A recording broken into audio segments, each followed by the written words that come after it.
no Repórter Eco de hoje, Lenine revela a face ecológica de cantor e compositor. O artista usa a música e a poesia para falar também sobre temas de meio ambiente. Conheça uma ONG que conecta quem precisa de algum tipo de ajuda com quem pode ajudar. E ainda, a agrofloresta, um tipo de agricultura que mantém a floresta em pé, ganha cada vez mais espaço no Brasil. A técnica de plantio respeita a natureza. Hortaliças, legumes e frutas são cultivados no mesmo solo sem derrubar as árvores da região. A roteirista Renata Quintela é criadora do Nossa Jornada, um instituto que aposta na transformação da realidade a partir das pessoas que fazem o bem. E o músico Lenine diz que espera, com o trabalho dele, educar e contribuir para um mundo melhor.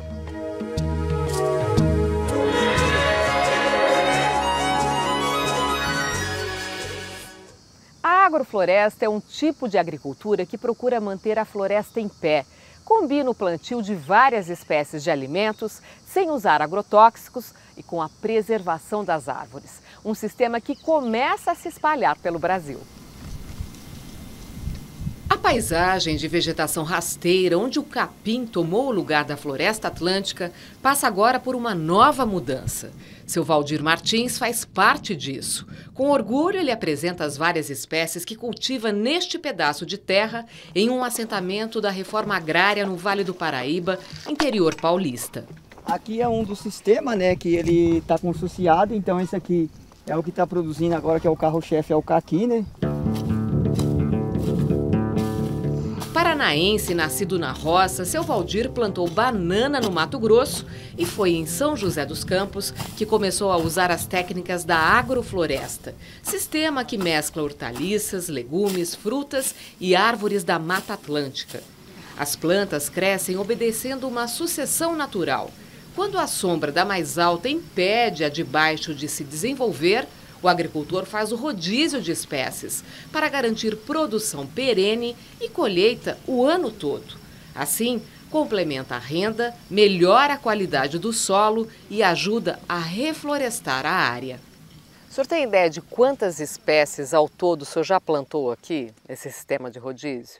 Então, aqui, pelo último levantamento que a gente fez, a gente estava com 60 espécies feito aqui nessa propriedade. Então, ao mesmo tempo, 60 espécies? É, ao mesmo tempo. Então, a gente tem as plantas que são as hortaliças e também tem as plantas que são as lavouras brancas. E aí a gente tem as árvores, que são as frutíferas e as nativas, né? O agricultor tenta recuperar uma nascente que secou por causa do desmatamento. Ele plantou cerca de 40 espécies vegetais em cima de onde passa o lençol freático para formar uma mata ciliar. A gente acredita que com pouco tempo do reflorestamento dessa área a gente vai ter água na flor da terra para a gente consumir à vontade na propriedade. Água limpa e alimentos livres de agrotóxicos. Seu Valdir fornece cestas de alimentos para a merenda escolar e está a caminho da certificação de orgânicos. Junto de outros assentados e agricultores da área, ele participa de uma rede que dissemina as técnicas da agrofloresta com o apoio da APTA, Agência Paulista de Tecnologia dos Agronegócios, ligada à Secretaria Estadual de Agricultura. Lado a lado, produtor e pesquisador buscam soluções para recuperar o solo, a biodiversidade e os recursos naturais desta região que foi muito degradada. Primeiro veio a cana-de-açúcar, depois o café, por último o eucalipto e sempre resultando no desmatamento. Para o pesquisador e engenheiro agrônomo Antônio Devide, o sistema de agrofloresta é o único capaz de recuperar a paisagem e a produção agrícola da região. Sem ele, a gente vai morrer de sede, né? Vai faltar água e vai faltar solo. E a gente está numa região metropolitana que a demanda por alimento, água e outros recursos naturais é crescente, né? Então, se a gente não tiver um outro olhar sobre a paisagem, sobre o papel da agricultura familiar nesse contexto, vai ser perder o rumo da história. Enquanto o seu Valdir e os vizinhos dele fazem testes para entender qual as espécies vegetais que melhor vão aqui no Vale do Paraíba, já existe um modelo consagrado de agrofloresta no sul da Bahia. Graças ao trabalho do agricultor e pesquisador suíço Ernest Goethe, uma grande área improdutiva voltou a ficar fértil e é hoje uma das mais biodiversas daquela região, que também é de Mata Atlântica. Assim, ele se tornou uma referência nacional e internacional neste tipo de plantio. A experiência do agricultor suíço foi mostrada aqui no Repórter Eco em 2003. Era possível, seja convicto que qualquer lugar chega a ser terra boa de novo, porque chega a ser próspero de novo. Agora a gente está criando um modelo de um sistema que ele pode ser adaptável para 80% das terras do Brasil. Hoje, as técnicas adotadas por Ernest Goethe são compartilhadas na internet para agricultores de várias regiões do país. Este documentário mostra uma experiência bem-sucedida de agrofloresta em Brasília. A Embrapa monitora por satélite sistemas agroflorestais. O trabalho começou em 2009 no Pará e agora já é feito em outras regiões brasileiras. A ideia de fazer o mapeamento é justamente estimular a criação de políticas públicas de apoio ao agricultor para recuperar o solo e a vegetação. Ele vai ter a condição econômica de produzir mais na mesma área. Com isso, você também tem uma condição ambiental melhor, onde você evita o desmatamento de novas áreas e questão social envolvendo a região. As áreas de agrofloresta, vários estudos já indicam que a produção em termos de mão de obra e emprego, 1 hectare de agrofloresta equivale em torno de 15 hectares de agricultura tradicional.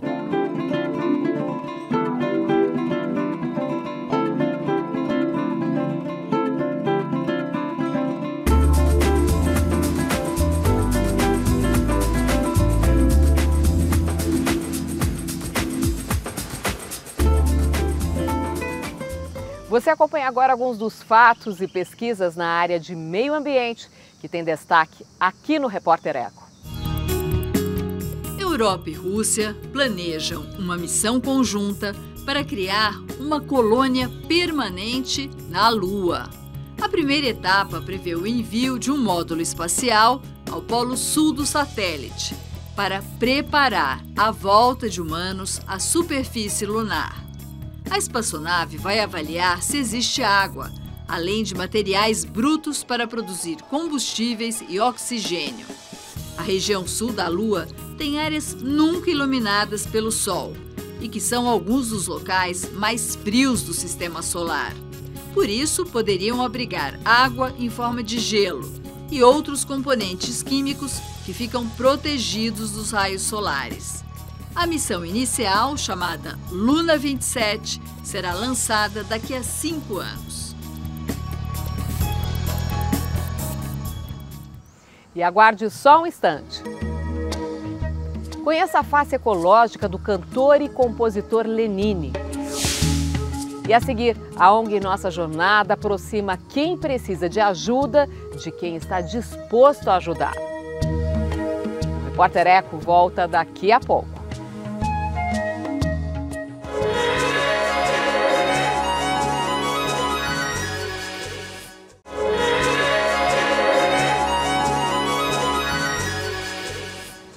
A ONG oferece ajuda a quem precisa. É a Nossa Jornada, que promove uma espécie de ação pelo bem via internet. Procura ligar quem pede apoio a quem pode ajudar.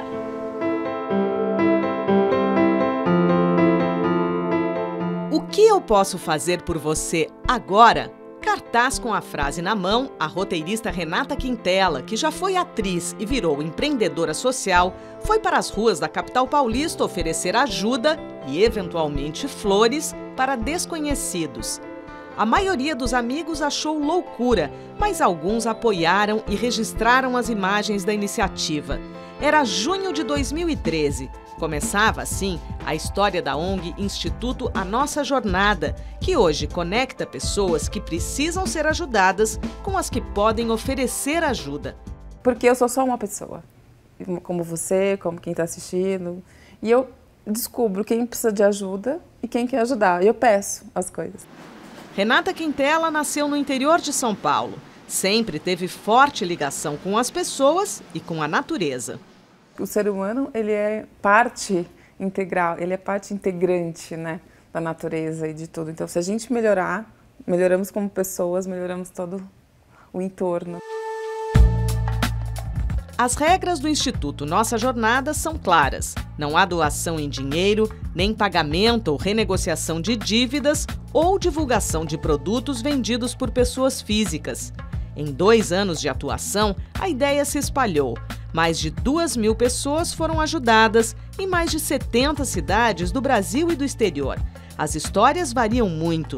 Já foi organizada festa de aniversário para a moça que estava longe da família, empreendidas doações de sangue e medula e muito mais. Um dia chegou uma mensagem para mim da Silviane, falando que conheceu um professor.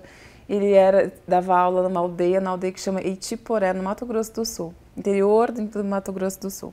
Que ele estava precisando de material escolar e precisando de filtros de água, porque a água do rio, da aldeia, estava muito contaminada e as crianças indígenas estavam ficando muito doentes por causa da água. Tinha crianças que até tinham morrido por causa da água. Aí a gente conseguiu mandar 11 caixas de material escolar, muita coisa, e 4 filtros de água para eles. E aí as crianças pararam de ficar doentes por causa da água do rio. E é um filtro de água bem especial, que você pode pegar água de qualquer lugar, colocar no filtro e ele deixa ela potável. E a gente mandou 2 fogões também. Mãe de 3 filhos, Renata quer construir um mundo melhor para eles. Ela acredita que a realidade se transforma quando as pessoas realizam o seu melhor. Eu sempre digo, quando a gente faz o bem para alguém, a gente acende a luz do nosso próprio caminho. E agora a minha pergunta fica para as pessoas assim, qual que é o seu possível, né? Qual é o possível de você fazer alguma coisa por alguém?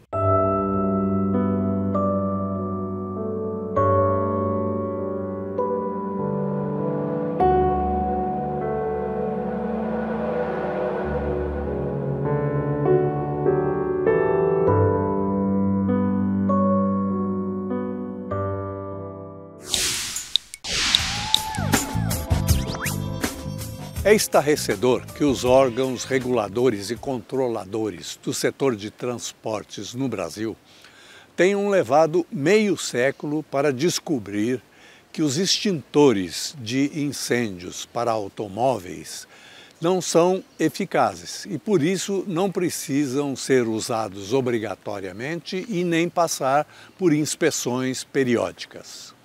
Corpo de Bombeiros, outros técnicos e a própria indústria automobilística testemunharam a inutilidade dos extintores.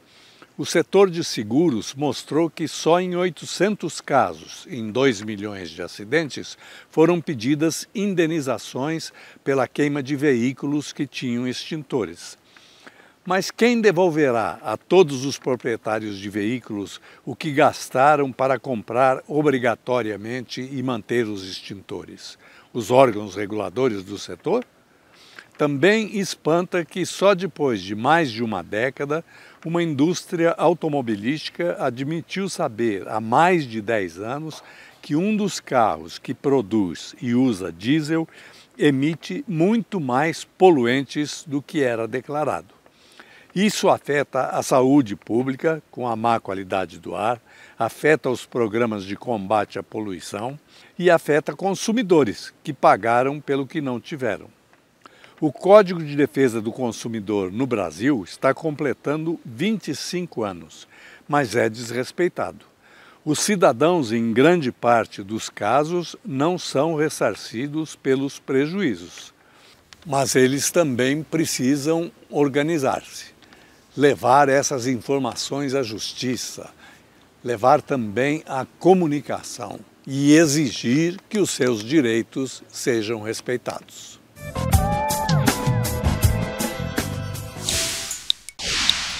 Chegou a hora das imagens que a gente escolheu para você na internet.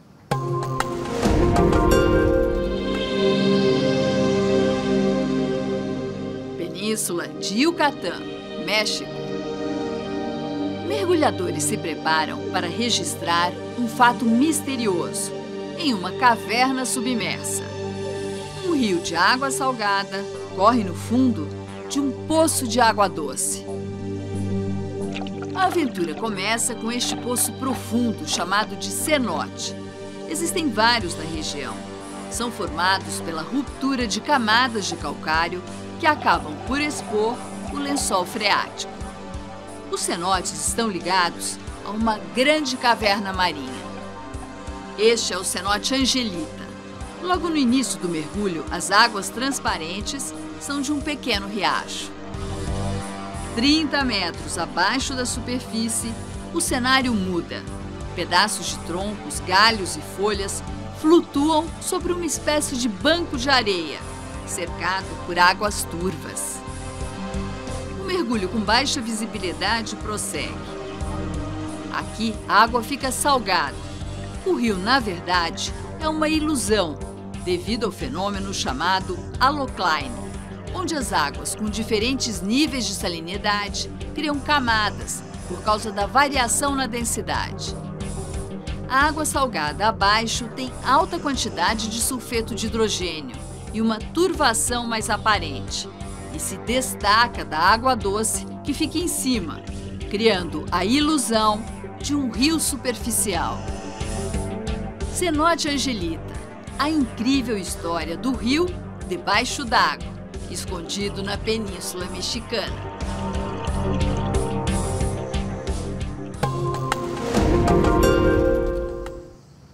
E você vai ver a seguir. Uma conversa com o cantor e compositor Lenine. O trabalho do artista reflete a preocupação com a natureza. O Repórter Eco volta logo mais.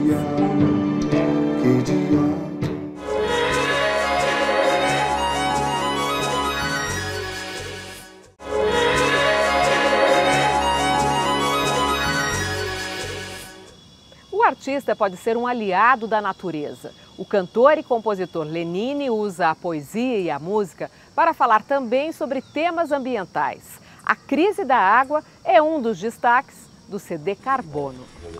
A vida reverbera. O tempo imortaliza.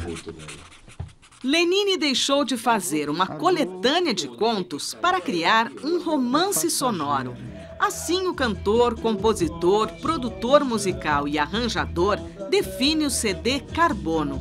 Como nos CDs anteriores, Chão e Labiata, as músicas nasceram da escolha de um tema. Antes, os CDs eram produzidos com canções que já estavam prontas. Muita gente não sabe, mas Lenine chegou a estudar engenharia química. A ciência já me fez cupim de ferro. Carbono fala da vida. Carbono, além de ter essa conotação fundamental, quer dizer, toda a vida como a gente conhece, a base dela toda é o carbono. Mas talvez, uma das características do carbono, eu me apropriei com muita desenvoltura e com ousadia, porque o carbono, ele tem a coisa da alotropia. A alotropia é a capacidade que ele tem de se juntar com qualquer coisa. Ele realmente, ele com ele mesmo, ele dependendo da pressão, ele pode gerar o grafite ou o diamante. Duas coisas díspares. Se junta, se transmuta, gera outras cadeias com outras propriedades. Ora, isso define o que eu faço. A seca avança em Minas, Rio, São Paulo. O Nordeste é aqui agora. Tem uma música em especial que a gente quer destacar do Carbono, que se chama Quer de Água, que é uma das parcerias que você fez com o Carlos Renault, né? Perfeito, outro parceiro também assíduo. E que você comentava ali, quando eu vi que vocês fizeram uns vídeos comentando cada música, que você dizia assim, esse é um tema muito oportuno. É oportuno falar sobre isso no momento que a gente está vivendo o antropoceno. Pela primeira vez na vida a gente está vivendo a resposta da natureza em relação ao que o homem está interferindo no processo dela. Isso é novo. A gente está falando aqui em São Paulo, imagina, a crise hídrica que pegou essa cidade que era imaginável. A gente está falando Minas Gerais, a terra das águas, sabe, Rio de Janeiro. Tudo bem, a gente já assimilou a ideia do árido e do semiárido e a escassez. Mas ninguém aprendeu com essa população que vive na carência, né? Nós somos um país cuja grande fotografia turística é o Rio Amazonas, Rio São Francisco, Cataratas do Iguaçu. Quer dizer, está tudo envolvido com a água e, no entanto, estamos sofrendo com uma crise profunda.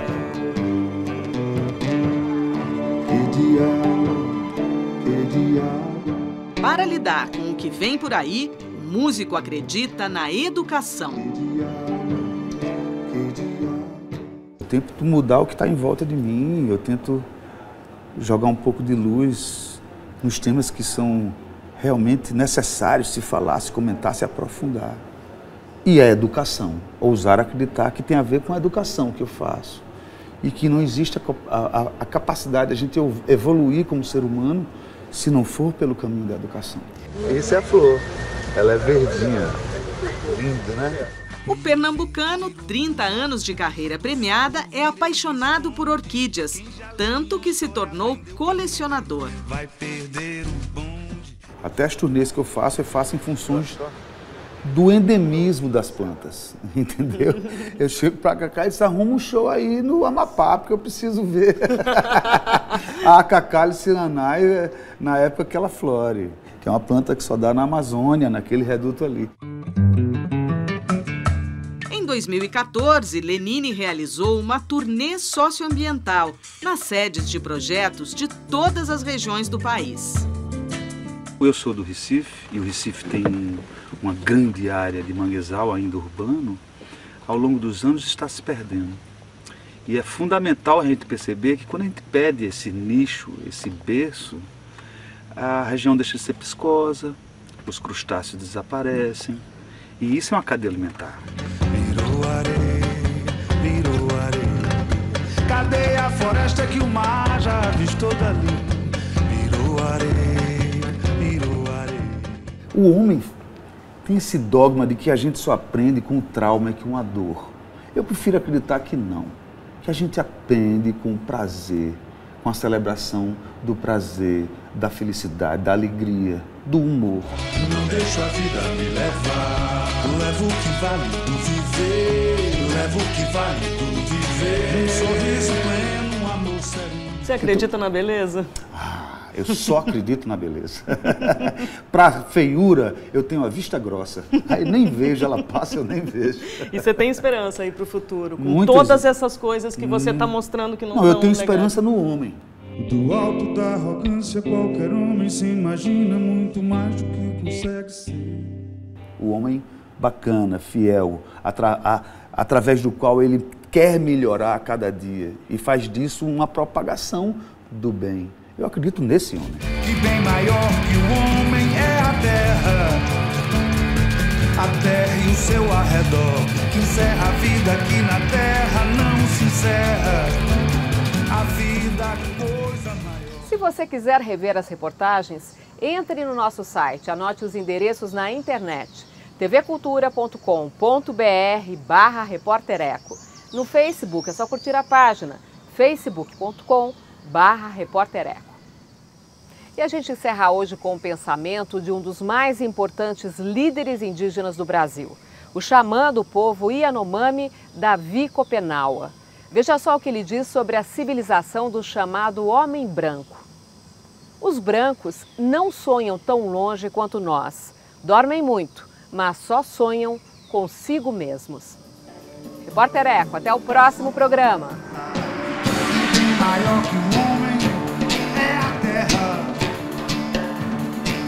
e o seu arredor, que encerra a vida aqui na terra, não se encerra a vida, coisa maior, que não existe onde não existe água, mas que há onde há arte, que nos alaga e nos alegra quando a mágoa, a alma nos parte, para criarmos alegria pra viver.